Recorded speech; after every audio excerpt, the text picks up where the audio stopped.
Ano 484 d.C., Alarico II é o primeiro rei visigodo que não precisa olhar para Ravenna para estabelecer suas políticas, e isso lhe permitiu governar da maneira que melhor convinha ao seu povo. O único problema que ele tinha é que do outro lado de suas fronteiras havia povos muito instáveis politicamente e, como veremos, isso afetará o destino dos visigodos. Lembre-se que se você não viu o capítulo anterior, o da queda do Império Romano no Ocidente, você pode fazê-lo clicando no link que é mostrado na parte superior da tela. No ano 486 d.C., os francos decidiram lançar uma campanha expansionista que os levou a lutar contra o reino de Siagrio e finalmente esmagá-lo. Siagrio fugiu para o território visigodo, mas Alarico quis se congraçar com os francos e o capturou e o entregou a Clodovel, o rei dos francos. Ao norte agora havia uma fronteira com os francos, um povo com enormes anseios expansionistas, em contraposição aos próprios visigodos que estavam jogando uma política defensiva. Mas as mudanças nas fronteiras não acabam aqui. O reino de Odoacro começou a cair no ano de 489, quando os ostrogodos liderados por Teodorico, o Grande, entraram na Itália com a intenção de estabelecer lá seu reino. Venceram Odoacro em batalha e 4 anos depois, em 493 d.C., nasceu o reino ostrogodo da Itália.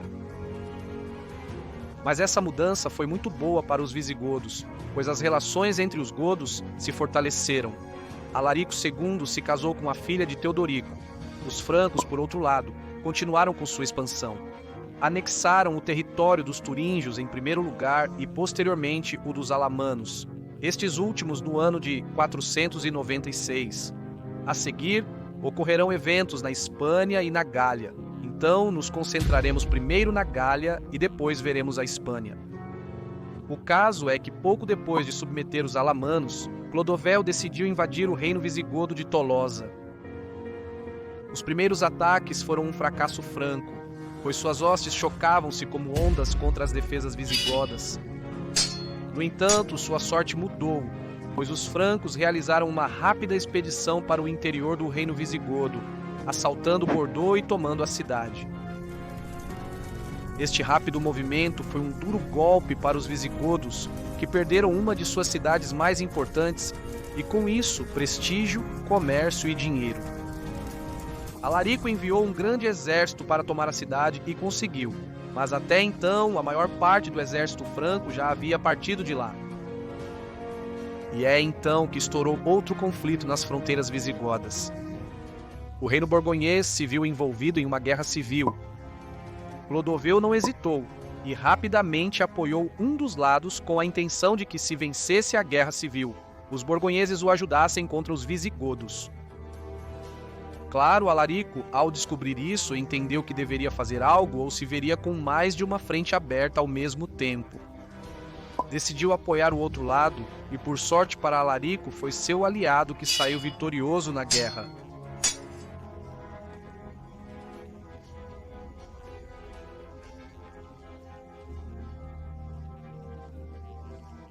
Alarico, que como mencionei antes estava travando uma guerra defensiva, enviou no ano 502 uma embaixada a Clodovel propondo a paz e o fim da guerra. Concordaram em se encontrar em uma ilha no rio Loire e, após um banquete, visigodos e francos assinaram a paz. Vale, vamos agora para a Espanha. No ano 496 ocorreu uma rebelião aberta por parte de Burdunello, a quem fontes da época classificam como um tirano. Não se sabe muito bem qual é a sua origem, se era um aristocrata hispano-romano, um nobre visigodo ou simplesmente um líder de uma revolta popular. O fato é que a invasão franca acabara de começar e Alarico não podia se dar ao luxo de disputas internas, por isso foi severo e, sem hesitar um único instante, enviou um grande contingente de tropas para esmagar os rebeldes.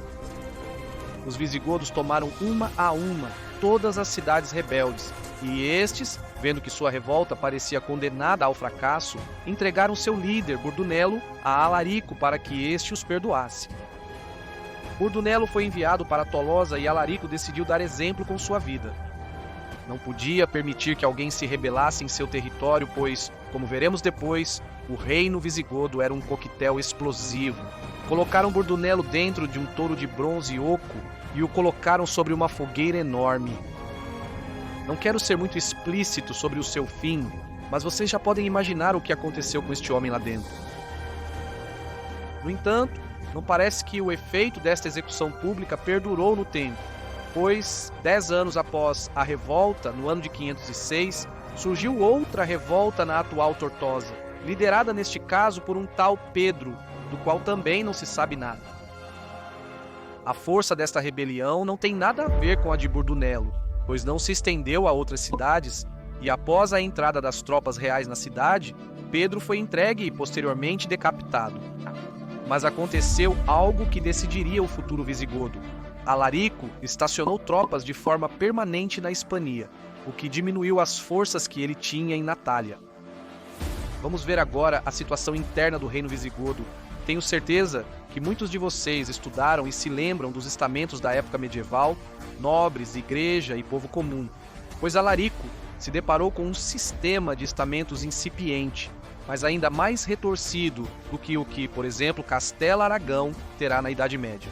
Temos a nobreza visigoda de um lado, que buscava perpetuar no tempo as tradições e costumes e da cultura visigoda, e como não, que eles mesmos tenham mais poder que o resto.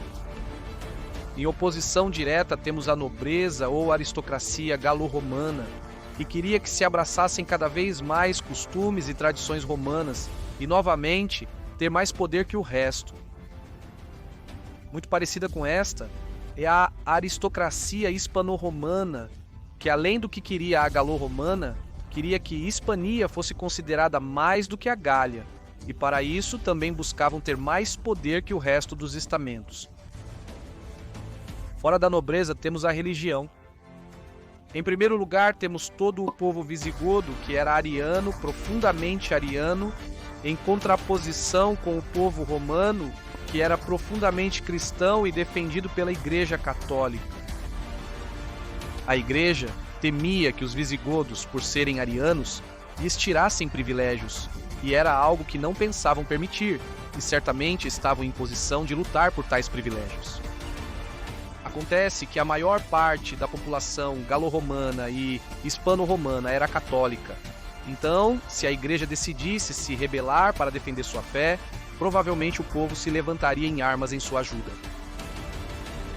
E como se não bastasse, os francos eram católicos. Então Alarico temia que a igreja católica de seu reino ajudasse os francos em uma suposta invasão. Em resumo, ele tinha que manter um equilíbrio milimétrico. Para garantir a estabilidade em um contexto tão instável, Alarico tinha que ser permissivo com todos os setores, o que aos poucos foi erodindo seus rendimentos, já que a maioria das reivindicações de cada um deles eram de natureza econômica, como não poderia deixar de ser. Alarico tentou criar uma igreja católica identificada com a área geográfica do reino de Tolosa, ou seja, que não fosse a mesma igreja que nos demais reinos, de forma que se seu reino fosse invadido, a Igreja Católica saísse em massa para defender os domínios visigodos, em vez de apoiar os francos ou qualquer outro invasor de fé católica. Agora que conhecemos a confusão que foi criada no reino visigodo, veremos como as ações de Alarico para garantir um equilíbrio acabariam por se desmoronar. Clodoveu havia pactuado a paz com os visigodos, mas não havia se livrado de suas ambições expansionistas. O reino franco começou a planejar uma estratégia de conquista de seus vizinhos do sul. Uma estratégia muito bem definida traçou uma aliança com o imperador romano do Oriente, Anastácio, que não queria ver um reino bárbaro e, além disso, ariano tão poderoso na Europa. Por outro lado, os francos conseguiram se aliar aos burgúndios, que inicialmente eram aliados de Alarico por terem ajudado na guerra civil. Mas os burgúndios queriam aproveitar a ocasião para tomar territórios visigodos e assim conseguir expandir seu reino. Alarico soube do que estava acontecendo e pediu ajuda ao seu sogro, que lembremos era Teodorico, o grande rei do reino ostrogodo da Itália. E é que uma união dos exércitos ostrogodo e visigodo seria algo imparável e poderia destruir os exércitos combinados franco e burgúndio. Alarico não temia diretamente a intervenção de Anastásio, pois não compartilhava fronteira com o Império Romano do Oriente. A única maneira que Anastásio teria de ameaçar os visigodos seria embarcar seu exército e ameaçar com um desembarque nas costas espanholas ou gaulesas. No entanto, isso seria algo bastante difícil, dado que os vândalos que lembramos estavam na África continuavam atacando os navios do Mediterrâneo, tornando difícil para Anastásio abastecer seu exército em campanha. Ele poderia ou pactuar com os vândalos para que não o atacassem ou proteger todas as suas rotas de suprimentos, o que enfraqueceria a força invasora, e Alarico poderia facilmente esmagá-la. Deu início ao fim do reino visigodo de Tolosa. Clodoveu cruzou o Loire em direção a Tours, dando início a uma guerra sem quartel que decidiria não apenas o futuro dos reinos franco e visigodo, mas o futuro da Espanha, França e grande parte da história da Europa. Alarico II, ao ver o avanço de Clodoveu, solicitou a Teodorico que enviasse suas tropas, mas Teodorico, bem, acho que é melhor pararmos por aqui, e continuaremos no próximo capítulo. Ano 507 d.C. Clodoveu iniciou a invasão do reino visigodo de Tolosa com a intenção de expulsar os visigodos da Gália e assim transformar os francos na primeira potência europeia. Se você quer ver como essa invasão foi preparada e o que a desencadeou, você pode descobrir assistindo ao capítulo anterior da série, cujo link você pode encontrar na parte superior da tela. Por via das dúvidas, vou resumir a rede de alianças que foram forjadas. Os francos estavam aliados aos burgúndios, que queriam aproveitar a ocasião para expandir suas fronteiras e anexar território visigodo. Nessa mesma aliança também estava Anastácio, o imperador do Oriente, cujo único objetivo era impedir que houvesse um reino bárbaro e ainda por cima ariano tão poderoso no continente. No outro lado encontram-se Alarico II liderando os visigodos e Teodorico o Grande liderando os ostrogodos. Em princípio, uma aliança muito poderosa que poderia destruir os exércitos que se opusessem a eles, desde que ambos os reinos pudessem unir suas forças. De qualquer forma, recomendo que veja o capítulo anterior para que possa ver o estado interno do reino visigodo, pois vai desempenhar um papel fundamental no desenvolvimento desta guerra pela sua sobrevivência. O fato é que Clodoveu tomou Tours no Loire e começou a marchar para o sul, para o interior do reino visigodo. Os francos tinham ordens estritas de respeitar a população civil. Para quê? Vocês devem estar se perguntando. Bem, para que aqueles que não aceitavam a presença visigótica em suas cidades vissem os francos como libertadores. Isso, somado ao fato de que os próprios francos eram católicos, faria com que a Igreja Católica também estivesse disposta a apoiar a força invasora. Alarico solicitou ajuda a Teodorico e este último reuniu um grande exército na Itália e se preparou para partir em direção à Gália. Mas então Anastásio fez sua jogada. Ele enviou toda a sua frota, com uma grande quantidade de infantaria embarcada, para as costas italianas. Sua intenção não era realmente invadir a Itália e tomar território, mas sim ameaçar a retaguarda ostrogoda. Claro, Teodorico, tendo seu próprio reino ameaçado, não podia abandonar a Itália, então ordenou às suas tropas que cobrissem a costa, abandonando Alarico II à sua sorte. Este, de repente, se viu com os reforços com os quais contava que nunca chegariam, mas também tinha uma grande quantidade de tropas na Hispania devido às rebeliões que ocorreram na península. Então, as tropas da Gália não estavam nem de longe a 100% de sua capacidade. Era a hora de armar as levas. Alarico II convocou todas as pessoas dispostas a lutar por seu reino. Muitos aristocratas galo-romanos e as pessoas que dependiam deles se apresentaram para colocar suas armas à disposição do rei, como por exemplo Sidônio Apolinar. Mas não era suficiente. Os francos avançavam de forma implacável. Alarico então ofereceu um donativo a todos aqueles que quisessem lutar ao seu lado. De certa forma, uma espécie de mercenários não profissionais. Vale destacar que, graças a essas duas medidas, as fileiras visigodas aumentaram enormemente. Mas, apesar disso, Alarico II resistia a enfrentar os francos em campo aberto.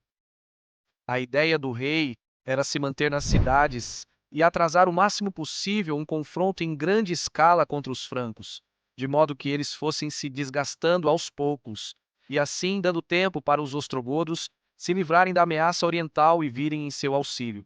E é que o exército visigodo tinha mais tropas que o adversário, mas geralmente eram inexperientes no âmbito militar. Alarico tinha seu exército real, que eram tropas que se dedicavam exclusivamente à guerra, mas o resto do exército era, em sua grande maioria, camponeses armados sem experiência. Os francos, por sua vez, haviam adquirido muita experiência militar devido às suas recentes conquistas, como as do reino de Siagrio, dos Turíngios e dos Alamanes. Por isso, sua qualidade como guerreiros era muito superior. Mas apesar disso, a nobreza visigótica estava convencida de que apenas com o número poderiam vencer os francos, embora o que realmente detestassem era que fossem tão dependentes dos ostrogodos. Alarico II estava sendo arrastado para uma batalha que tinha grandes chances de dar errado, mas se não enfrentasse, seus nobres poderiam matá-lo e colocar outro no trono. Então ele não tinha escolha, tinha que lutar. Reunia suas tropas e, apoiado pela nobreza visigótica, parte da aristocracia galo-romana e parte da Igreja Católica, partiu ao encontro dos francos. Não se sabe a quantidade de tropas que intervieram na batalha, mas devem ter sido numerosas dada a importância deste conflito. Ambos os exércitos se encontraram frente a frente nos campos de Bauladun ou Bouillé, perto de Poitiers. Clodovel dispôs seus homens em uma formação bastante básica, embora aproveitando o terreno. E é que ele dispôs sua infantaria em uma sólida linha, no centro, justo abaixo de uma pequena colina que havia no campo de batalha.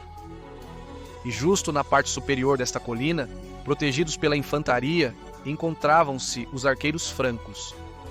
Esta posição permitia-lhes ver por cima da infantaria, e assim continuar a apoiar seus companheiros com suas armas à distância. Nos flancos e asas da formação encontrava-se a cavalaria franca, que teria que ser capaz de enfrentar as investidas da cavalaria visigoda, muito melhor preparada e mais pesada que a franca. Alarico, por sua vez, dispôs sua infantaria também no centro, sua cavalaria nos flancos e asas e seus arqueiros à frente do exército. Alarico estava ciente de que sua infantaria tinha menos experiência do que a franca e que era de menor qualidade, por isso sabia que a batalha não seria ganha no centro. Ele mesmo se posicionou no flanco direito. A batalha teria que ser decidida nos flancos, onde a cavalaria visigótica era muito superior à franca. Começou a troca de flechas entre os dois exércitos, ao mesmo tempo que a cavalaria franca se lançou ao ataque contra a visigótica. Alarico ordenou à sua cavalaria que, inimiga, e ele mesmo se lançou ao galope contra seus cavaleiros, contra o flanco esquerdo franco, onde estava o rei Clodovel. No entanto, a cavalaria franca sabia que não podia resistir contra a visigótica. Então, assim que impactaram contra os visigodos, ordenaram a retirada e, aproveitando sua leveza, conseguiram se afastar dos visigodos para reformar e voltar a carregar. Alarico, vendo que isso se atrasaria de forma indefinida e que nesse caso sua cavalaria se cansaria mais que a franca, ou seja, mais pesada, ordenou a sua infantaria carregar contra o centro inimigo. Os arqueiros visigodos pararam de atirar, pois com os seus à frente já não podiam ver onde caíam seus projéteis, mas pelo contrário, os arqueiros francos podiam continuar atirando. Então a infantaria visigoda ia se desgastando conforme se aproximava. Clodovel mandou sua infantaria à carga, e ambos os centros foram se aproximando rapidamente. Os francos pegaram seus machados de arremesso enquanto os visigodos prepararam suas lanças e quase simultaneamente arremessaram os projéteis uns nos outros. Desembainharam suas espadas e se lançaram ao combate corpo a corpo. A batalha se manteve empatada por algum tempo até que ocorreu um épico duelo até a morte no flanco direito. Alarico II encontrou Clodoveu no calor da batalha e lançaram-se ao galope um contra o outro, dispostos a decidir o combate naquele momento. Ambos os reis desferiam golpes com suas espadas, tentando superar a defesa do adversário. Os cavaleiros de ambos os lados lutavam entre si ao redor, sem interferir no duelo e prevenindo que os inimigos matassem seu rei traiçoeiramente. Mas o rei visigodo, Alarico, cometeu um erro e quase perdeu o equilíbrio e caiu do cavalo, momento em que descuidou de sua defesa. Após seu erro, Clodoveu conseguiu desferir um golpe certeiro que atravessou Alarico e o matou instantaneamente. O corpo do rei visigodo caiu no chão sem vida, mas Clodoveu mal pôde comemorar a vitória. 2 cavaleiros visigodos, ao verem seu rei cair morto de sua montaria, lançaram-se contra o rei franco clamando vingança. Clodoveu foi atingido em um braço e em uma coxa, mas conseguiu esporar sua montaria e se esgueirar entre seus próprios homens. A cavalaria visigoda, apesar das perdas, ainda mantinha a posição e conseguia superar os francos, mas a notícia da morte de Alarico se espalhou como pólvora por todo o exército. A infantaria visigoda, já por si só com menos disciplina e qualidade que a franca, ao saber da notícia, perdeu completamente a moral, virou as costas e começou a correr, abandonando o combate. Os arqueiros visigodos, que por estarem atrás tinham uma visão geral da batalha, também começaram a correr. Finalmente, a cavalaria visigoda decidiu que já tinha feito o suficiente e também fugiu do campo de batalha. As tropas francas decidiram perseguir os visigodos durante a fuga, resultando em um grande número de baixas visigodas. Os visigodos acabaram de perder uma parte importante de seus guerreiros profissionais, de sua nobreza e até mesmo o rei, por isso estavam completamente derrotados e abatidos. Os francos, após a batalha, avançaram como uma verdadeira máquina de guerra. Clodoveu dividiu seu exército em 3. Uma parte se dirigiu à região de Alvérnia, outra foi apoiar a invasão Borgonha, enquanto ele mesmo se dirigiu para tomar Bordeaux. As cidades visigóticas caíam uma após a outra. Já não havia um exército que pudesse frear a invasão e os visigodos se recolhiam nas cidades, esperando que chegasse a vez de se defenderem e lutarem por suas casas. No ano 508 d.C., os francos controlavam o norte e o centro do reino visigodo de Tolosa, enquanto os burgúndios controlavam o leste, ficando os visigodos no sul da Gália. Clodoveu continuou avançando e tomou a capital visigoda, Tolosa, onde se apoderou do tesouro real e desferiu um duro golpe na reputação dos visigodos. Estes continuavam sem rei e o herdeiro era Amalarico, filho legítimo de Alarico, mas ainda era muito jovem para liderar seu exército. Então, parte da nobreza visigoda escolheu um filho bastardo de Alarico II, Gesaleico. Gesaleico foi coroado em Narbona, mas dias depois teve que fugir da cidade porque os francos e burgúndios estavam se aproximando da cidade para tomá-la. O destino do reino visigodo parecia selado. Os francos destruiriam completamente todo o legado visigodo, mas então Teodrico, o grande rei dos ostrogodos, chegou para salvá-los. Ano 508 d.C. Lembremos que temos de um lado Amalarico, legítimo herdeiro do trono, mas muito jovem para governar vivendo em Carcassone. Por outro lado, temos Gesalico, filho bastardo de Alarico II e nomeado rei por parte da nobreza visigótica, que teve que abandonar a cidade de Narbona após a aproximação dos exércitos franco e borgonhês. Os francos, com o rei Clodoveu à frente, controlavam o norte e o centro do reino visigodo de Tolosa, e apenas o sul permanecia parcialmente livre, com cidades como Arles e Carcassone resistindo. No entanto, a Espanha havia permanecido alheia à invasão franco-borgonhesa e continuava sob controle visigótico. Clodoveu estava alcançando vitórias militares, mas também simbólicas, graças ao apoio de Anastácio, imperador romano do Oriente. Este o nomeou cônsul honorário. E como se não bastasse, Clodoveu realizou um desfile triunfal com túnica púrpura e uma diadema, lembrando os dias dos imperadores romanos que chegavam vitoriosos à cidade eterna. Teodônico, o Grande, rei dos ostrogodos, usou todos os recursos para ajudar os visigodos, enquanto defendia a Itália de um possível ataque do Oriente. Ele, pessoalmente, ficou em seus domínios e enviou o duque Ibas à frente dos melhores guerreiros do reino para lutar contra os francos. Ibas organizou seu exército em uma única coluna e o dirigiu sem hesitação para a cidade mais importante, mais próxima da fronteira, Marsella.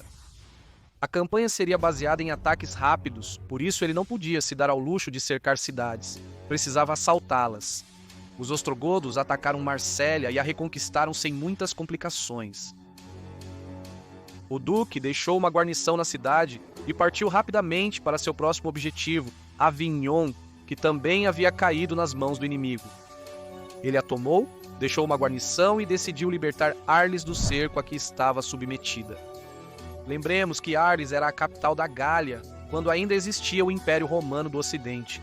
Portanto, tinha um valor reputacional. Os sitiadores eram uma coalizão franco-borgonhesa que não puderam oferecer resistência aos ostrogodos.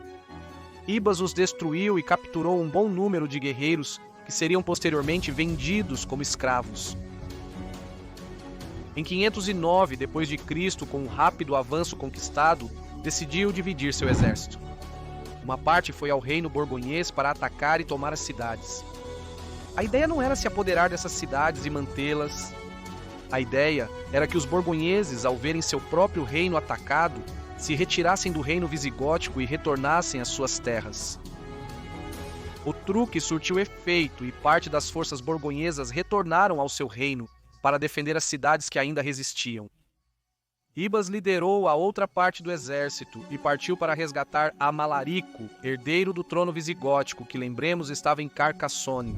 O fato é que o duque tomou Narbonne e posteriormente libertou Carcassonne do cerco, então, por enquanto, a continuidade do reino visigótico estava garantida.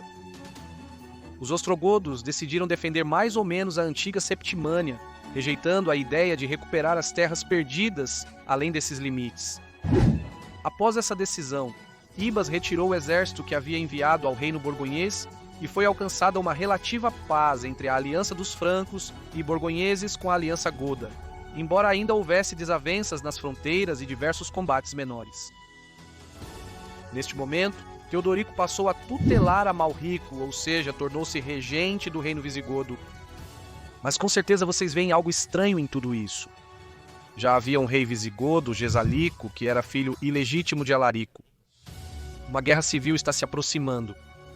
Teodorico recebeu o apoio da maioria da nobreza visigótica, portanto, os dias de Gesalico no mundo dos vivos estavam contados. Ele decidiu escapar e fugiu para a Hispania, especificamente para Barcino, atual Barcelona, onde chegou no ano 510 d.C. Conseguiu reunir um exército de fiéis e causar problemas a Teodorico. Por isso este enviou Ibas para esmagar essa rebelião. O duque partiu da Septimânia com seus homens, cruzou os Pirineus e se posicionou em frente aos muros de Barcino.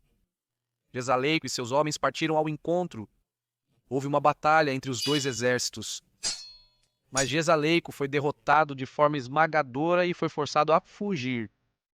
O problema é que quase toda a nobreza visigótica já havia jurado lealdade a Manarico, e até a maioria de idade a Teodorico, então ele não tinha para onde ir na Hispania. Decidiu, no ano de 511 d.C., embarcar e dirigiu-se para a África, buscando asilo no reino vândalo. Os vândalos estavam agora governados por Trasamundo e apenas apoiaram economicamente Gesalico, pois não queriam ser arrastados para um conflito militar com os ostrogodos. Gesalico também procurou apoio no Império Romano do Oriente e entre os francos, mas ninguém mais quis ajudá-lo. Então Gesalico embarcou e decidiu retornar à Hispania com o dinheiro que havia recebido dos vândalos. Comprou um exército e apresentou batalha nas proximidades de Barcino para enfrentar novamente Ibas. Tal como havia ocorrido no ano anterior, Gessalico perdeu a batalha e desta vez foi capturado e executado. Agora chegam anos de paz e reconstrução ao reino visigodo. Chedorico decidiu ajudar em tudo o que fosse possível ao seu neto Amalarico, para que no futuro fosse um bom rei e herdasse um reino em condições. Os assuntos econômicos do reino visigodo recaíram sobre um alto cargo romano, enquanto que os cargos militares recaíram sobre o dux Ibás. Reforçou todas as guarnições da Gália para garantir a segurança da população e conter qualquer vestígio de anarquia. Decidiu também reconstruir as defesas das cidades que tivessem sofrido danos, como por exemplo Arles. Mas além disso, para evitar expropriar a população através de impostos ou expropriações de alimentos, estabeleceu uma rota de suprimentos que vinha da Itália com cereais para manter seus próprios homens. Com a ideia de que a economia pudesse ressurgir do poço em que se encontrava, baixou os impostos para a população galo-romana. O que acontecia na Espanha? Bem, aqui a guerra não havia chegado, então, apesar do objetivo ser reforçar a economia e as forças da península, as medidas foram mais brandas. Isso sim, os cargos de responsabilidade recaíram sobre os ostrogodos. Na Hispania, a máxima autoridade militar recaiu sobre um ostrogodo muito leal a Teodorico, chamado Tiunis. Não esqueçam esse nome, visto que Teodorico, o Grande, legislava e governava sobre todos os domínios visigodos, ele poderia ser considerado mais um rei visigodo na lista, como de fato vários autores fazem. De fato, Teodorico tentou unir ambos os reinos, talvez com a ideia de uma unificação dos dois povos godos.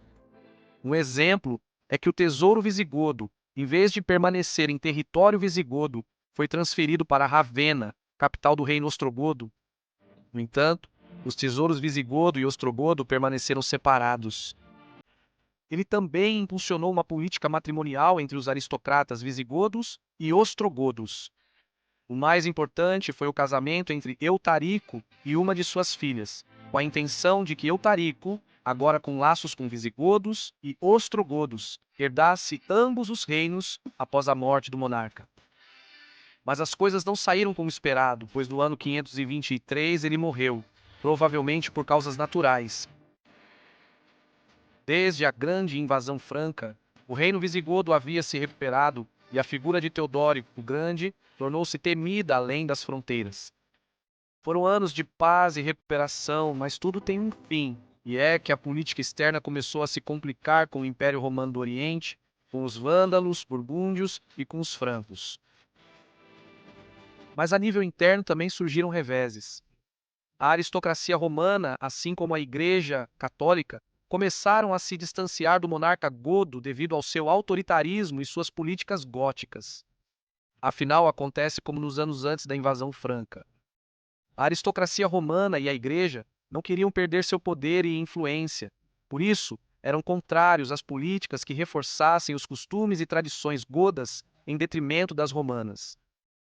Teodorico via que seu fim estava chegando e que seu reino se desfaria sem sua liderança. Então reuniu os condes ostrogodos e os fez jurar lealdade ao seu herdeiro, Atalarico, bem como respeito ao Senado e ao povo romano. Como diz Daniel Gomes Aragonés, o reino ostrogodo era um gigante com pés de barro. Finalmente, no ano 526, Teodorico, o Grande, morreu por causas naturais, sem ver seu sonho de unificar ambos os reinos realizado. O reino ostrogodo recaiu sobre Atalarico, enquanto o visigodo recaiu sobre Amalarico. A fronteira entre os dois reinos foi definida no rio Ródano.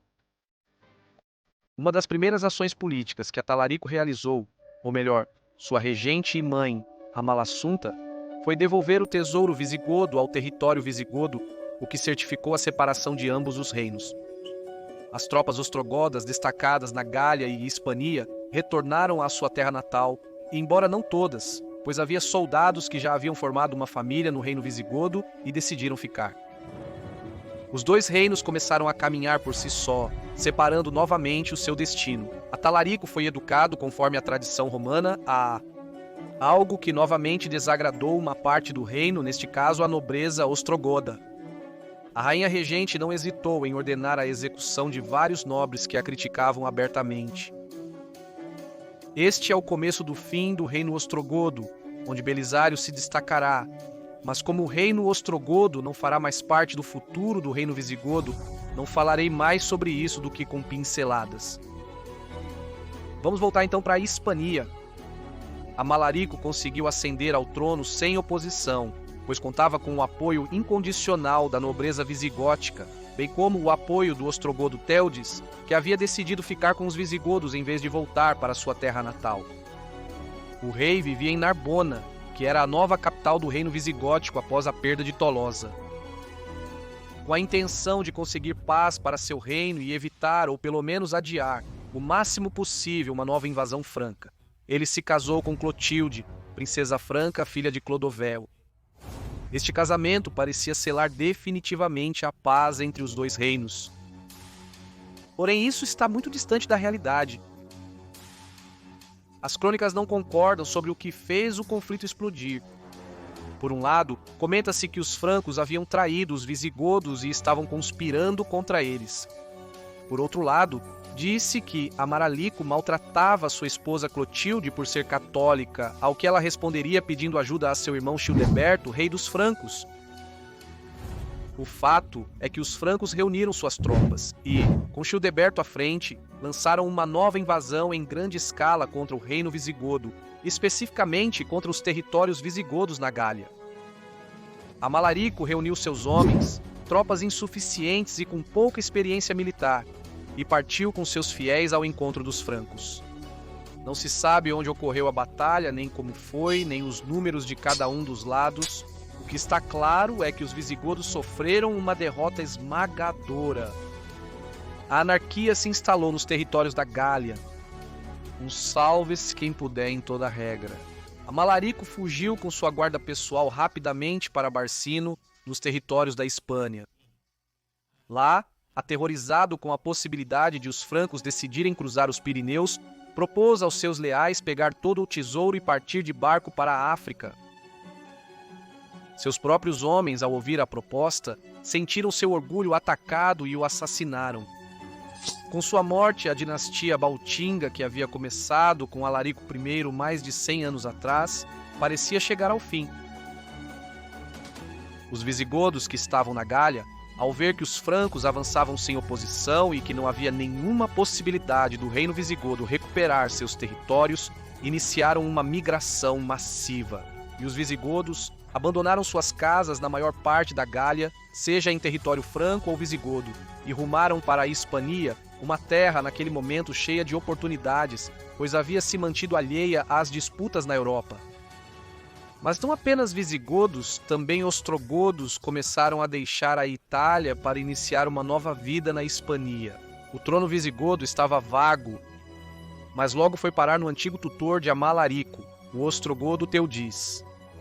Este contava com grandes terras e riquezas, bem como uma guarda pessoal de 2.000 homens. Era um homem inteligente, embora os cronistas da época o descrevam como ditador. Seja como for, Teudis estava ciente do estado do seu novo reino e agiu de acordo. Em primeiro lugar, descartou qualquer intenção de recuperar os territórios na Gália, pois a maquinaria militar visigótica encontrava-se em estado deplorável. Essa foi uma decisão difícil, pois o moral e o orgulho visigótico foram muito abalados por essas perdas, mas ninguém se opôs, era hora de remar juntos. Também não poderiam enfrentar o Império Romano do Oriente. Portanto, eles não participaram nem na Guerra Vândala, nem na Guerra Gótica que Justiniano lançou para conquistar todo o norte da África e recuperar a Itália, onde o famosíssimo general Belisário participaria novamente. Para defender a fronteira norte, enviou guarnições para a Septimânia, último território visigodo na Gália, e para as passagens que cruzavam os Pirineus. Pela fronteira sul, o rei visigodo decidiu tomar Septem, atual Ceuta, com a intenção de controlar assim o Estreito de Gibraltar. Os aragosanos a entregaram e os francos consideraram concluída a campanha de invasão. Rumaram para o norte, mas Teudes teve tempo mais que suficiente para preparar a contraofensiva. Reuniu um exército sob as ordens de Teudicelo, com ordens para hostilizar e tornar a vida impossível para os francos, e, muito importante, retardá-los. Isso permitiu que Teudis bloqueasse e reforçasse todas as rotas de fuga nos Pirineus. Os francos haviam ficado presos na Hispania, com um exército hostilizando-os e com a animosidade dos civis com quem cruzavam. Nesse momento, Teudicero lançou um ataque em campo aberto contra os francos e os derrotou, o que levou os francos a quererem a paz.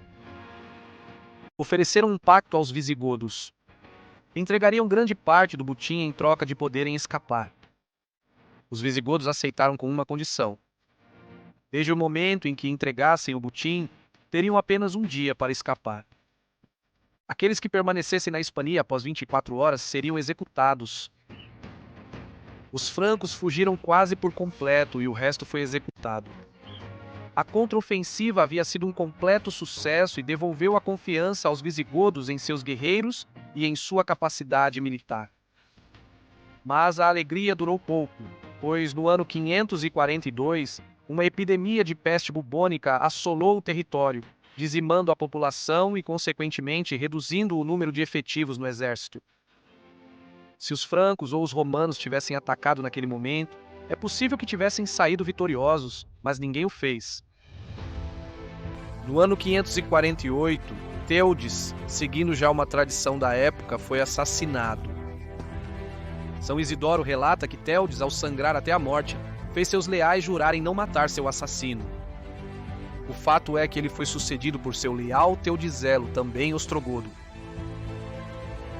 Este seguiu uma linha política idêntica à de Teudis, uma política conservadora e defensiva, mantendo a ideia de reforçar o reino internamente antes de expandi-lo pela força.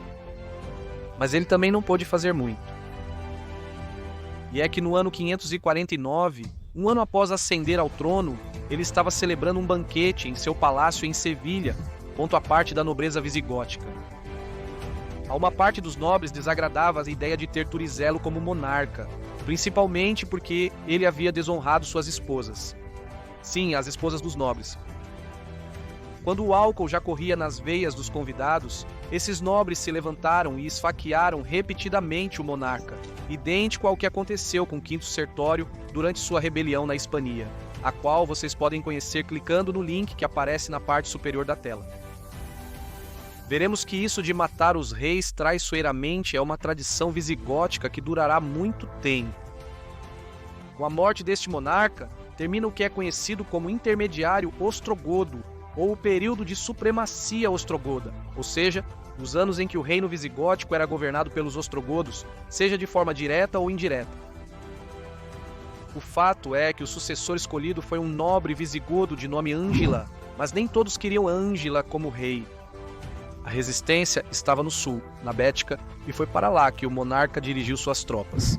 Chegou perto de Córdoba e, para abrigar seus soldados, usou uma igreja dedicada a Asísculo, muito venerado pelos cordobeses. Eles ficaram enfurecidos e saíram em massa para se vingar. Ocorreu uma batalha, mas Aguila era um mau estrategista, por isso perdeu essa disputa na qual seu filho morreu. Ele teve que se retirar às pressas, abandonando os feridos e grande parte do tesouro real. Refugiou-se em Mérida, onde começou a traçar planos para um contra-ataque. No entanto, sua imagem já havia sido muito danificada por sua fuga, o que deu uma desculpa aos nobres visigodos contrários ao monarca para coroar outro rei, Atanagildo. Se o reino visigodo já se encontrava em más condições internas e externas, agora iria enfrentar uma guerra civil. A revolta ocorreu perto de Sevilha, para onde se dirigiram todos os guerreiros e nobres que não simpatizavam com Ágila. Mas havia um problema.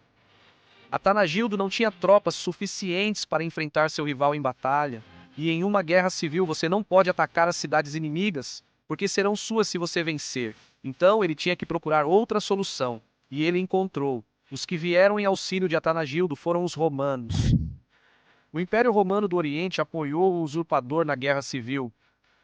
Agora, é preciso ter claro que o Império Romano do Oriente não tinha nenhum interesse na guerra civil visigótica.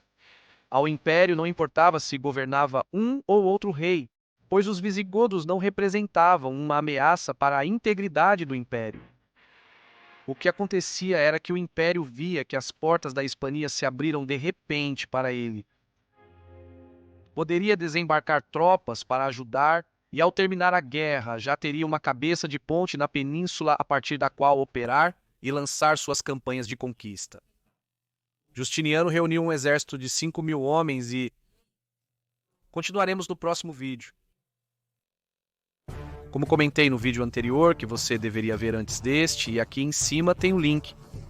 O lado rebelde havia solicitado ajuda aos bizantinos para lutar na guerra, e Justiniano havia concordado. A questão é que, tendo o norte da costa africana em seu poder, seria fácil para os bizantinos enviar tropas e no ano de 552, 5.000 homens embarcaram na frota oriental e chegaram à costa de Malaca, atual Málaga.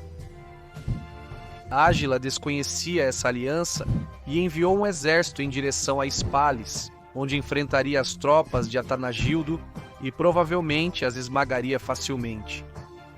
Por sua parte, os bizantinos também partiram para Spales e chegaram rapidamente graças às estradas romanas. Lá, eles se juntaram às hostes de Atanagildo e juntos marcharam ao encontro das tropas de Ágila. Ambos os exércitos se enfrentaram, mas os partidários de Ágila foram superados em número e qualidade, por isso foram derrotados e se viram obrigados a fugir para a atual Mérida. Estamos em uma época de constante mudança de poder, na qual uma derrota, um passo em falso, qualquer erro poderia custar a vida, e este foi um deles.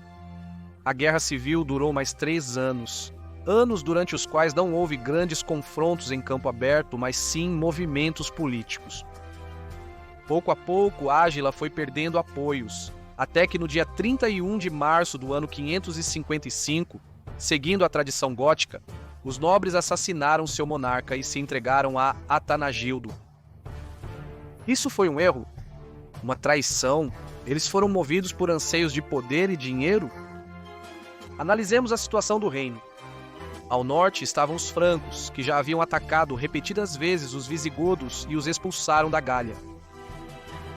A oeste tinham os suevos, lançando seus ataques e saques por toda a fronteira ao norte, os cântabros e bascos nas mesmas condições.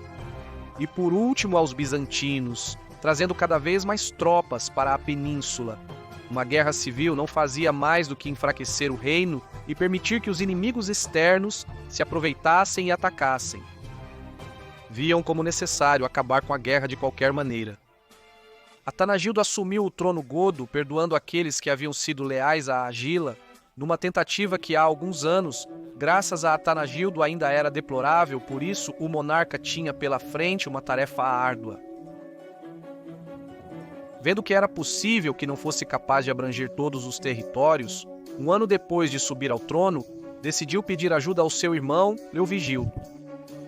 Alíoba ficaria com o governo da Septimânia, sempre sob o assédio dos francos, enquanto Leovigildo cuidaria do governo da Hispânia.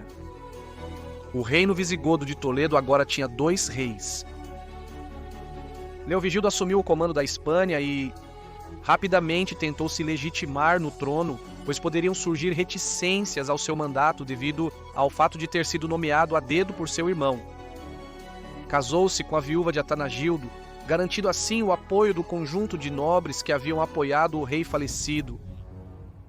2 anos após ascender ao trono e seguro em seu território, graças ao fato de que a fronteira norte estava coberta por seu irmão, Leovigildo lançou-se para recuperar as terras em posse dos bizantinos. Sua estratégia era dividir em 2 as possessões bizantinas, de forma que não pudessem se ajudar uma à outra, a não ser que empregassem uma frota de guerra para transportar as tropas. Avançou com suas tropas para tomar Malaca, a 2ª cidade mais importante da Espanha. Mas as tropas visigodas não foram capazes de atravessar as defesas. Então, Leovigildo se contentou em ter tomado os arredores da cidade, como por exemplo Baza. Mas obviamente, Leovigildo não iria se contentar apenas com esses ganhos. Passou o inverno reunindo tropas e recursos e no ano 571 lançou uma nova campanha de conquista, neste caso contra a parte mais ocidental da Espanha. Lá ele tomou Medina Sidônia, grande fortaleza da área, graças a uma traição de dentro da fortaleza. Pouco a pouco estava erodindo a província bizantina. Corduba, em algum momento, se rebelou novamente contra o poder godo e Leovigildo foi obrigado a pausar os ataques contra os bizantinos para poder sufocar a rebelião. Em 1572 atacou a cidade. O cerco foi muito sangrento, com grande quantidade de baixas em ambos os lados, mas os visigodos estavam decididos a sentenciar naquele assalto a rebelião. Tomaram a cidade e iniciaram uma campanha de punição contra Corduba e o resto das cidades com inclinações rebeldes. Os habitantes dessa zona pensariam duas vezes antes de se rebelar novamente contra o poder godo. Um ano depois, em 573 d.C., Lilba morreu e Homigildo ficou como único soberano do reino visigodo de Toledo. Decidiu que no sul, por enquanto, já havia conseguido que os bizantinos o temessem e respeitassem, assim como a população local rebelde. Era hora de tomar os territórios rebeldes do oeste. E é que entre os suevos e os visigodos se havia formado apenas uma zona, digamos, de terra de ninguém, governada pela população local. Pois este ano o Ovigido lançou um ataque contra estas cidades independentes e trouxe sob o seu poder parte destas. Teve o mesmo raciocínio que com os bizantinos. Essa área já havia sido castigada. Era hora de achar um novo inimigo. Era a vez dos cântabros e também a vez de eu fazer um esclarecimento. As campanhas de Leovigildo e, em geral, a história do reino visigodo não estão nem de longe tão detalhadas quanto a romana. Isso significa que veremos a invasão dos cântabros superficialmente. De fato, nem se sabe que espaço os cântabros ocupavam. Eu deixei o que é mostrado na tela. Digo isso porque as animações do mapa talvez não combinem muito com o que narro, mas não pude detalhar mais e, ao mesmo tempo, continuar fazendo um relato coerente a partir dos diversos pontos de vista. O fato é que Leovigildo entrou com punho de ferro e foi empurrando os cântabros mais para o norte, chegando a conquistar sua capital, Amália, e obtendo um enorme butim. É provável que todo o território cântabro passasse a estar sob domínio visigodo, dado que Leovigildo pode ser conhecido como o unificador da Hispânia. Mas não havia descanso para os visigodos. Alguns meses depois, no ano de 575, Leovigildo liderou seu exército para o oeste, para a terra de ninguém que havia atacado 2 anos antes. Tomou todas as cidades rebeldes, e agora sim, de forma definitiva, os suevos ficaram reclusos na atual Galícia, com fronteira direta com os visigodos ao longo de todo o seu território. Era o momento de se tornar o povo hegemônico da península no ano de 576, declarou guerra aos suevos e lançou sua invasão. A campanha de conquista foi um tremendo sucesso. Os suevos tentaram detê-lo enviando um exército para conter o avanço, mas foram derrotados. Ficou clara a superioridade militar visigótica frente à sueva. Leovigildo chegou com seus homens até o coração do reino suevo e em sua mão tinha o poder para desmantelá-lo e anexá-lo ao seu reino. No entanto, ele negociou a paz com eles em condições muito favoráveis para os visigodos. Basicamente, os suevos se tornariam um estado cliente dos visigodos. Leovigildo estava encadeando vitória após vitória e não permitiria que sua sequência desaparecesse. Então, no ano de 577, voltou seu olhar para o sul. Lançou um novo ataque contra os bizantinos, tomando para si a Serra de Cazorla. No entanto, devido a uma resistência bizantina superior à esperada, Leovigildo não conseguiu expulsar completamente os romanos da Espanha. Os visigodos tiveram que se contentar em estabelecer uma fronteira militarizada que impedisse os bizantinos de lançar uma campanha expansionista para o interior da península.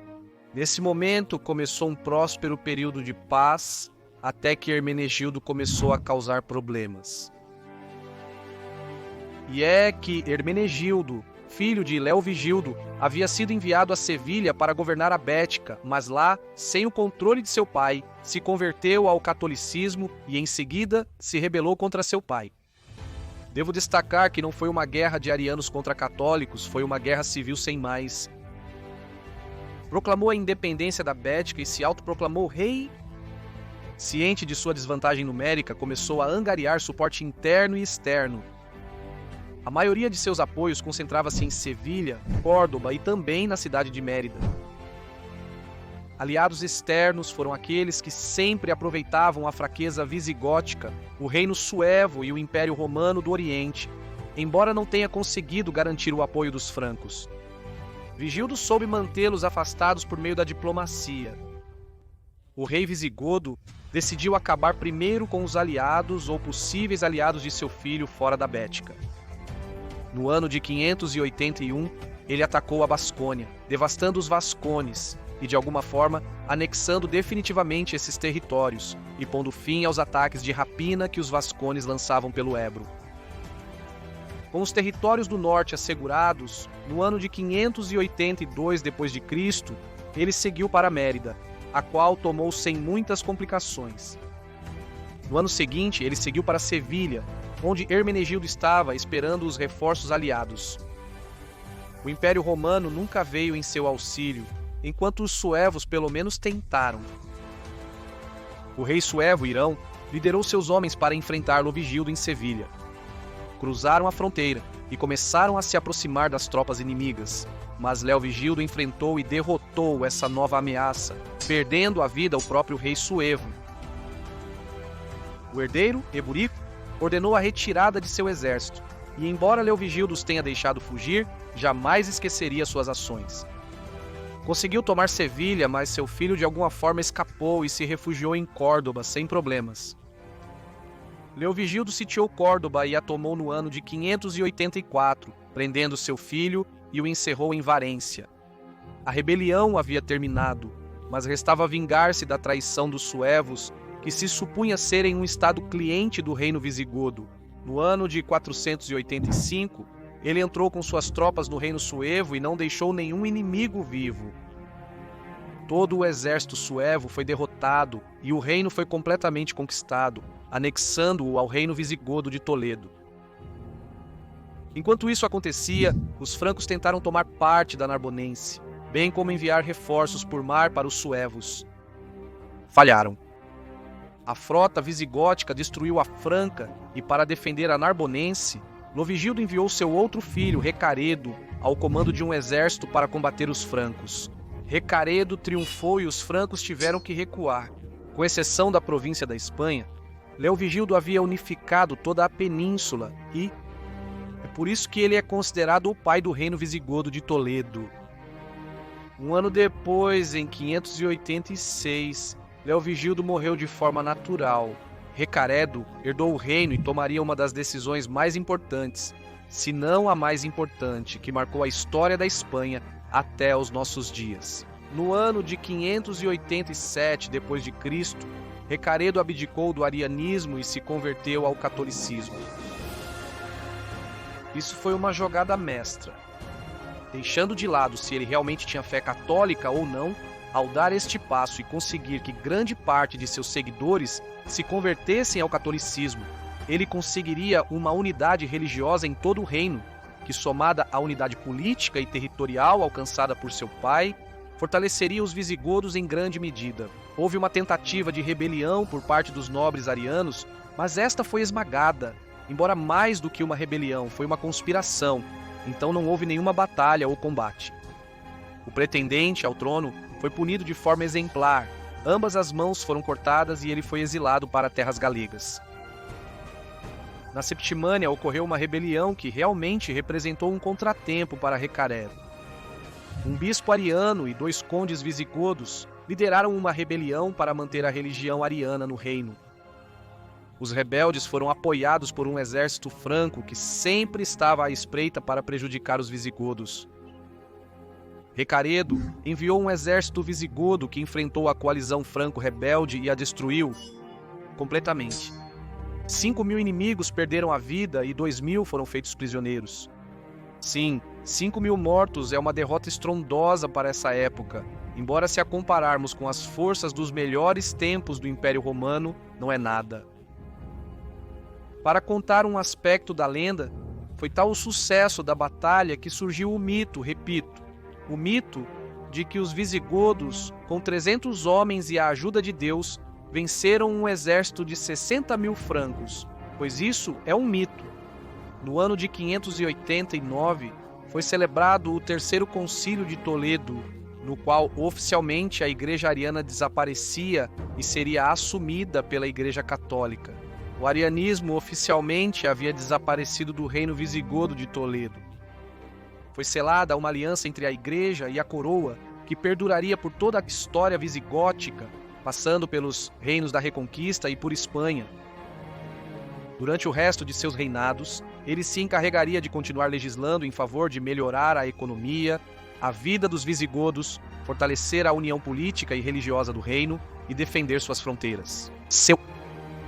A política expansionista de seu pai havia terminado com a morte de Leovigildo. Finalmente, no ano 601, Recaredo morreu por causas naturais em Toledo. Faltam 110 anos para a invasão muçulmana. Após a morte de Recaredo, seu filho, Liuba II, ascendeu ao trono, sendo apenas um adolescente, mas não conseguiu se manter no poder por muito tempo, pois, novamente, essa traição gótica de matar o rei se fez valer no ano 603 d.C.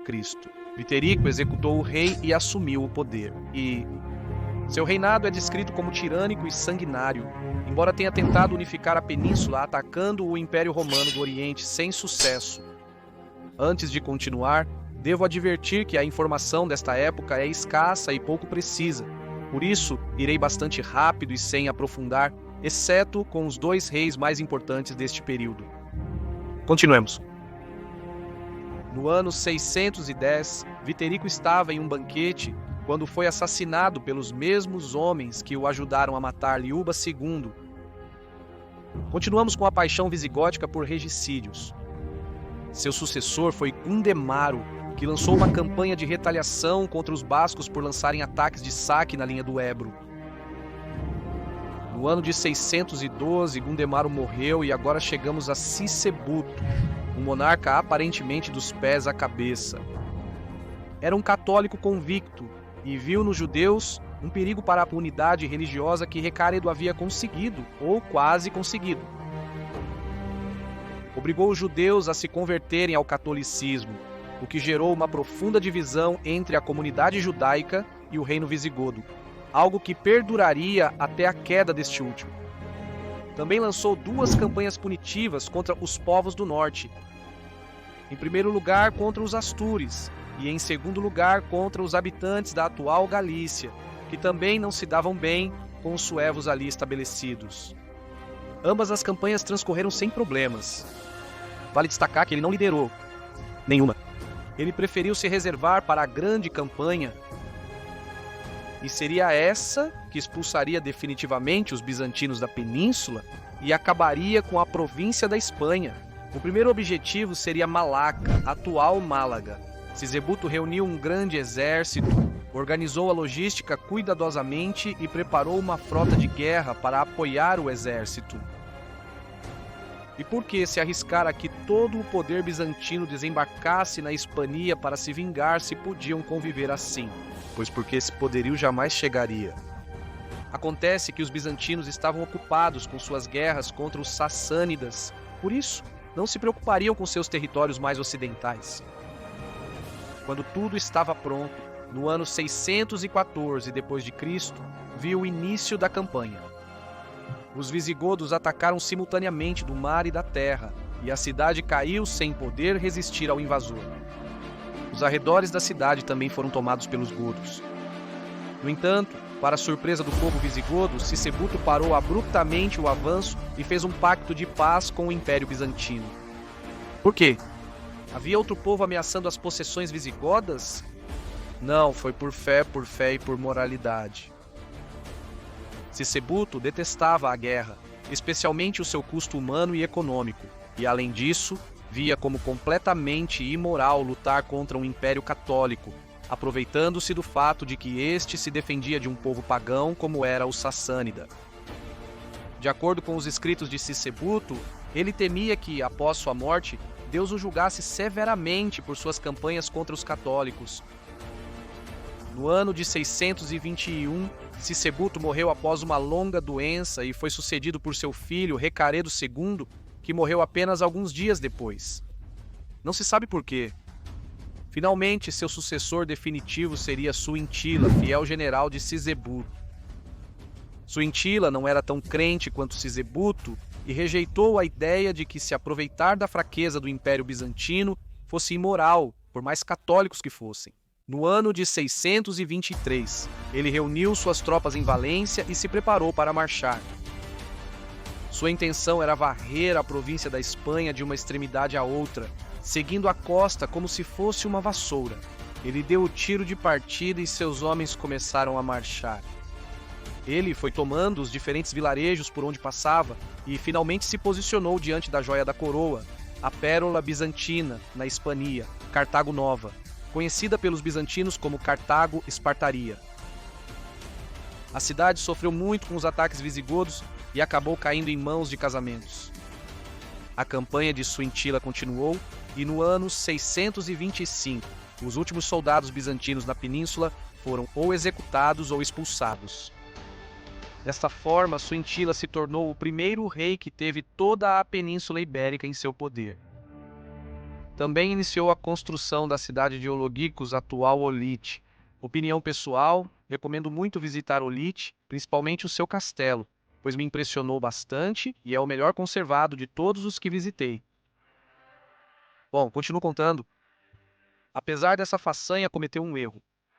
Nomeou seu filho primogênito como herdeiro, e isso não agradou a nobreza visigótica, que queria escolher o rei por votação, como era a tradição gótica. No ano 630 d.C., Cisenando se revelou na Septimânia, conseguindo o apoio dos francos e de parte da nobreza visigótica. Seu Intila reuniu seus Vesnada e mandou chamar os nobres do reino, mas estes responderam que se atrasariam. Sem esperar, ele foi para a batalha, mas lá percebeu a magnitude da rebelião. Os nobres que lhe disseram que se atrasariam estavam à sua frente no lado oposto. Ele estava em desvantagem numérica de forma muito desproporcional e parte de seu exército naquele mesmo instante se rendeu e se juntou ao lado oposto. Isso me lembra o que aconteceu com Marco Antônio na Quarta Guerra Civil Romana, a qual você pode ver clicando no link que aparece na tela. O fato é que Suintila se rendeu e no ano de 631 Cicenando foi nomeado rei. O reinado de Cicenando foi marcado principalmente pelo Quarto Concílio de Toledo, onde foram tratados temas como a sacralidade do rei, a inviolabilidade do juramento para com o rei ou a punição contra os rebeldes. No ano de 636, o rei morre, e durante os próximos anos, sucedem-se outros dois monarcas que passam sem pena nem glória pela história. O próximo seria Shindasvin, que chegou ao poder no ano de 642, através de uma poderosa rebelião. Um aspecto curioso dessa figura é que ele ascendeu ao trono aos 79 anos, ou seja, viu diversos reis no trono, viveu a mudança de religião do reino, chegando a viver durante o já distante reinado de Leovigildo. Você pode conhecê-lo no link mostrado na tela. Conhecedor das intrigas políticas do reino, executou grande parte dos aristocratas que não lhe eram leais e ainda mais. As terras dos purgados, suas mulheres, filhas e quaisquer privilégios foram confiscados e entregues aos nobres que lhe eram leais. Também exilou aqueles de quem duvidava. Por essas ações recebeu o apelido de Destruidor dos Godos. No aspecto militar, voltou a lançar campanhas de punição contra os povos do norte, que novamente estavam realizando ataques de rapina contra os territórios adjacentes aos seus. Atacar os bascos ou asturianos parecia já uma tradição de todos os reis visigodos. No ano 649 d.C., nomeou seu filho Recesvinto como herdeiro e não revelou a ninguém como aconteceu com reis anteriores. Por quê?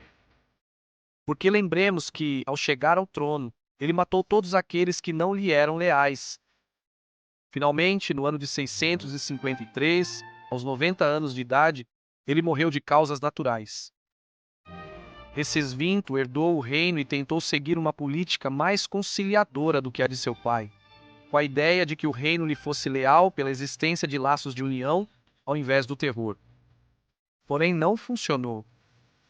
O governador da Tarraconense se rebelou com um grande exército, o que ameaçava a posição de Recesvinto. Mas é preciso levar em conta que a maioria dos nobres era leal ao seu pai, e consequentemente agora eram ao seu filho, de forma que todos se uniram e enviaram tropas para ajudá-lo na luta. Recesvinto, encorajado pelo apoio, partiu com suas tropas ao encontro dos rebeldes e os esmagou, garantindo um período de prosperidade que duraria até sua morte, que ocorreu no 1º de setembro do ano 672 d.C.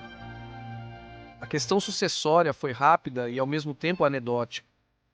Os nobres escolheram Bamba e parece que ele inicialmente se recusou, mas os nobres lhe disseram que ele sairia da sala ou coroado rei ou morto. Obviamente Bamba escolheu ser coroado. Você consegue imaginar o que Bamba fez logo após ascender ao trono? Dou-lhe 5 segundos para pensar.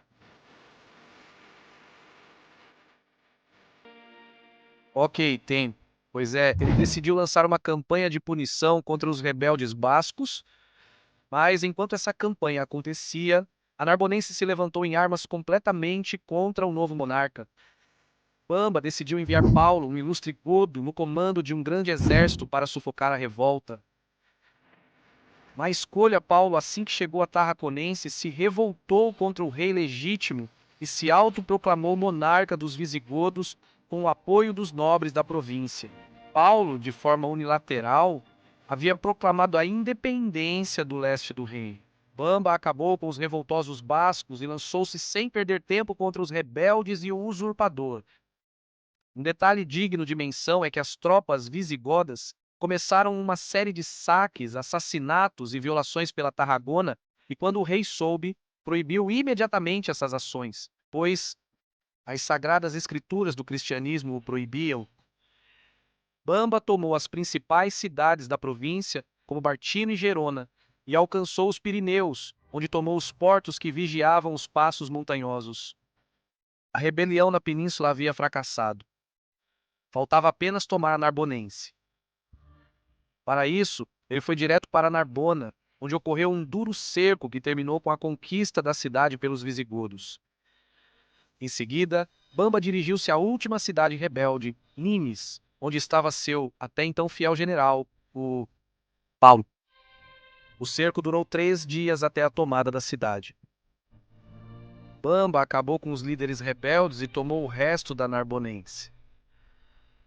Há outro detalhe curioso, e é que nos textos que narram esses fatos, faz-se referência ao exército de Bamba como o exército da Hispania, em vez de nomeá-lo como o exército visigodo do rei ou algo assim. Uma lei muito importante que ele promulgou tratava sobre a defesa do reino contra ataques estrangeiros. Se ocorresse uma invasão, todos os duques, condes e outros nobres, juntamente com bispos e homens livres localizados num raio de 100 milhas do ponto de ataque, deveriam reunir rapidamente todos os seus homens para se colocarem à disposição para defender o reino, mesmo quando o rei não tivesse feito um chamado oficial. No ano de 680, por causa de uma doença, Bamba foi obrigado a abdicar e ceder o trono a um nobre chamado Elvígio. E foi pouco antes de sua renúncia que uma frota visigoda derrotou uma frota muçulmana que rondava muito perto da fronteira. Uma nova ameaça rondava o sul. 31 anos para a invasão muçulmana. Tic-tac. 680 d-100. Hervígio acabara de assumir o trono visigodo e, para se legitimar nele, convocou o 12º Concílio de Toledo, deixando claras as boas relações com a Igreja Católica, que seria seu apoio durante todo o seu reinado. Já estamos em um estado proto-feudal, o que significa que os nobres têm cada vez mais poder, e seus exércitos privados são essenciais para que o rei possa travar batalhas. Um aspecto importante foi que ele aboliu a tortura para a aristocracia laica e religiosa, de forma que as confissões teriam que ser obtidas através de um tribunal formado principalmente por nobres e bispos. No ano de 687, Hervígio morreu e foi sucedido por Esica, seu sobrinho. Ele era radicalmente anti-judeu e ordenou a dispersão deles por todo o reino para evitar que pudessem acumular poderes em um mesmo ponto e conspirar contra ele. E parece que havia uma onda de rebeliões judaicas na bacia do Mediterrâneo. Ele também teve que enfrentar duas rebeliões internas, as quais derrotou sem muitas complicações, e no ano 700 decidiu compartilhar o trono com Witiza, seu filho. Governaram juntos até o ano 702, momento em que Égica morreu por causas naturais, deixando Witiza como único monarca. Ele tentou reconciliar o povo visigodo, que eliminou as penas de exílio para a nobreza que havia sido expulsa por seu pai, assim como também devolveu os bens que haviam sido expropriados. A ideia era novamente governar com benevolência, misericórdia e respeito ao invés do terror. Infelizmente, não se sabe muito sobre o seu reinado. No ano de 705, toda a região do atual Tânger, bem como a cidade imperial de Ceuta, caíram nas mãos dos Omíadas. Agora, os muçulmanos estavam a apenas alguns quilômetros da península e começaram a lançar ataques de rapina ou saques pela costa sul, chegando a atacar vilas e cidades costeiras. Também o comércio e a circulação marítima no estreito foram afetados. No ano 710, Witiza morreu por causas naturais. Todo um marco, pois já tivemos vários reis que morreram por causas naturais. Sua família tentou reter o trono, mas a nobreza visigótica não queria que um de seus descendentes governasse. Queriam ser eles quem escolhesse o monarca. A nobreza escolheu Rodrigo como rei, mas isso não seria aceito pela família de Witiza. Rodrigo era querido por grande parte da aristocracia e tinha fortes vínculos com a cidade de Córdoba. Na primavera do ano 711, partiu com seus homens para realizar uma campanha de punição contra os bascos, embora também seja possível que estivesse sufocando uma rebelião no Nordeste, que será a chave mais adiante. Ficaremos com que ele estava lutando contra os bascos. O exército visigodo estava ao norte. Parte do reino não queria o rei Rodrigo e as hostes de Maomé tinham amplas expansões, um perigoso caldo de cultura para os católicos da Espanha.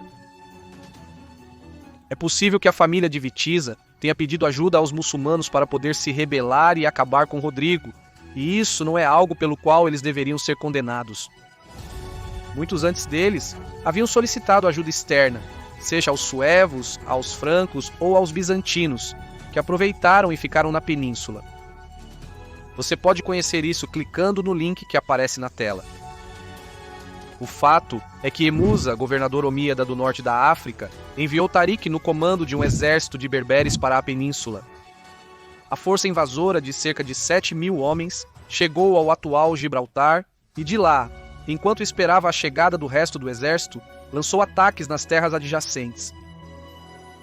Por que a conquista dessas terras foi tão fácil? Porque o próprio conde da Bética estava lutando no norte junto com Rodrigo e havia levado suas tropas com ele, então no sul havia apenas um punhado de guerreiros defendendo. Tarik, ao ver a ínfima oposição, foi arriscando mais e chegou a tomar a região de Algeciras. Ao ver que as semanas passavam e os invasores não partiam, Rodrigo parou abruptamente a campanha do norte e ordenou que suas tropas marchassem para o sul. Começava a perceber que o perigo muçulmano era muito maior do que esperava. Fez um chamado às armas por todo o reino visigodo, levantou levas, armou camponeses e conseguiu engrossar suas fileiras. Embora tivesse o rebelde no Nordeste, não havia tempo para cuidar dele. O primordial era expulsar os mouros invasores. Rodrigo finalmente chegou ao sul e encontrou o exército omíada em batalha campal. Não houve táticas ou formações elaboradas. Ambos os exércitos formaram sua infantaria no centro e a cavalaria nas asas. A cavalaria berbere foi encarregada de iniciar a batalha. Como era muito mais leve que a muçulmana, sua estratégia consistiu em hostilizar a ala visigoda com a intenção de tirá-los do sério. Semelhante ao ocorrido na Batalha de Bouillé, que você pode conhecer no link no topo da tela. Os muçulmanos se aproximavam, lançavam seus projéteis e fugiam a galope uma e outra vez. Mas isso ocorria somente em uma ala. O que acontecia na outra ala? Nada. Rodrigo temeu o pior. De repente, a ala esquerda deu meia volta e saiu trotando do campo de batalha. Eles eram leais ao clã de Pitiza e não queriam Rodrigo como rei. O exército visigodo de repente ficou sem a ala esquerda, o que deixou seu flanco vulnerável a um ataque inimigo, que Rodrigo entendeu que precisava terminar a luta o mais rápido possível para evitar ser cercado. Ele galopou para a direita e de lá incentivou seus cavaleiros. Lutariam pelo reino visigodo, pelo legado de Olavigildo e Recaredo, pelos antepassados que cruzaram as linhas do Império Romano e migraram para a Hispania, pelo sonho de Alarico e, claro, lutariam por Deus. Ordenou um ataque geral e todo o exército se lançou à carga contra os muçulmanos. A cavalaria visigoda tentava alcançar a Umela, mas esta lançava suas lanças e recuava a galope repetidamente até que finalmente os berberes carregaram contra a cavalaria goda e se envolveram em um combate mortal. As infantarias colidiram e se estabeleceu um duro combate que parecia inclinar-se a favor dos visigodos. No entanto, Tarik ordenou que sua reserva e sua ala direita cercassem os guerreiros visigodos pelo ponto em que a ala esquerda goda deveria estar. Essas tropas correram até se posicionar no flanco e na retaguarda visigoda, e então todos juntos lançaram seu grito de batalha e atacaram. Foi um massacre brutal. Os visigodos foram derrotados 1 a 1 pelas espadas berberes. Por outro lado, a cavalaria visigoda estava indo bem, até que um destacamento de infantaria inimiga correu e os atacou. A cavalaria, sem capacidade para realizar cargas e manobras, estava perdida. Os visigodos montados também começaram a cair. Rodrigo lutava pessoalmente com todos os cavaleiros que se aproximavam dele, mas então uma lança, manejada por um infante, atravessou seu cavalo e o matou, jogando o monarca no chão. O último rei visigodo estava decidido a defender seu reino e seu Deus com a própria vida. Ele se ergueu e continuou a luta no chão, como um leão encurralado. Sua energia se esgotava, mas ele precisava continuar lutando. Ele desferia estocadas e golpes em todo muçulmano que via. Sua espada estava amassada e seu escudo amolgado. O suor encharcava suas roupas e sua boca tinha gosto de ferro devido ao sangue que havia espirrado nele. A armadura pesava, o sol espremia e os inimigos não paravam de chegar. Matava um e aparecia outro em uma maria infinita. Já havia perdido a conta de quantos golpes e estocadas havia lançado, de quantos infiéis haviam morrido por sua obra. Um cavaleiro berbere, vendo que à sua frente estava o próprio rei Godo, esporeou sua montaria e carregou com a lança em riste, ao mesmo tempo que lançava seu temido grito de batalha. Um grito que havia conquistado quase metade da bacia mediterrânea. Rodrigo conseguiu se virar, apenas para ver uma lança atravessar seu peito e quebrar sua coluna. Caiu no chão com o olhar perdido no firmamento. Era belo. A criação de Deus nunca deixava de surpreendê-lo. As nuvens brancas deslizavam pelo azul do céu, alheias ao que estava acontecendo naquela batalha, ao que estava em jogo naquele momento. Um bando de corvos começava a se reunir à sua frente. Ele ouvia o estrondo da batalha, o choque das armas, os gritos de dor, tudo, até que de repente o barulho desapareceu. Ele já não sentia dor. Ele tocou o peito e não havia nenhuma lança cravada. Ele se levantou e se pôs de pé. Ele estava cercado. Cercado por homens serenos, de porte nobre e vestidos à moda visigótica. Eram reis. Diante dele estavam Alarico, Ataúfo, Vali, Atiedorico, Turismundo, Eurico, Teldes, Leovigildo, Recaredo, Sisebuto e Suintila, os maiores monarcas de seu povo. Nele se aproximaram. Ele pensou que receberia repreensões por arruinar tudo pelo que haviam lutado, tudo o que esses homens haviam conquistado, mas nada poderia estar mais longe da verdade. Eles o absolveram. Ele fez o que pôde por seu reino, dando até mesmo sua própria vida. O reino visigodo era uma mancha, uma mera pedra no caminho para os muçulmanos. Rodrigo finalmente se reuniria com seu criador. Acho que ele merecia um pouco de epicidade. Vou voltar ao relato normal. O exército visigodo foi destruído e as tropas leais à família de Vitissa, que se acreditavam seguras, foram atacadas pela cavalaria berbere e esmagadas. Os leais ao rei e os traidores foram executados pelos invasores.